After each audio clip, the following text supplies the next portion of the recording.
এবার পাল্টাপাল্টি হাইকমিশনের 2 কূটনীতিককে বহিষ্কার করল ভারত পাকিস্তান।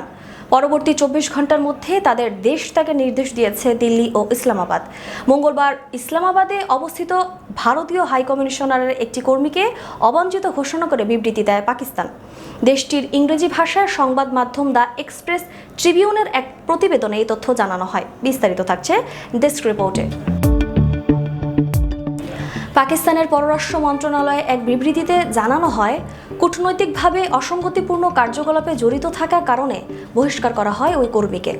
এর আগে ভারত ও নয়াদিল্লিতে নিযুক্ত পাকিস্তান হাইকমিশনারের একজন কর্মকর্তাকে গুপ্তচর বৃত্তির অভিযোগে অবাঞ্ছিত ঘোষণা করে 24 ঘন্টার মধ্যে ভারত ছাড়ার নির্দেশ দেয়। ভারতের পররাষ্ট্র মন্ত্রণালয়ের বিবৃতিতে বলা হয়, পাকিস্তানের সংশ্লিষ্ট কর্মকর্তা এমন কিছু কার্যকলাপে জড়িত করেছেন যা তার কূটনৈতিক মর্যাদার পরিপন্থী। তবে অভিযোগের বিষয়ে বিস্তারিত কিছু জানানো হয়নি। এর আগে গত মাসে পেহেলগামে সন্ত্রাসী হামলা ঘিরে উত্তপ্ত হয়ে ওঠে ভারত পাকিস্তান সম্পর্ক। চলে আকাশপথে হামলা পাল্টা হামলা, সেই সাথে সীমান্ত যুদ্ধ। পরে মার্কিন মধ্যস্থতায় যুদ্ধবিরতিতে সম্মত হয় উভয় পক্ষ।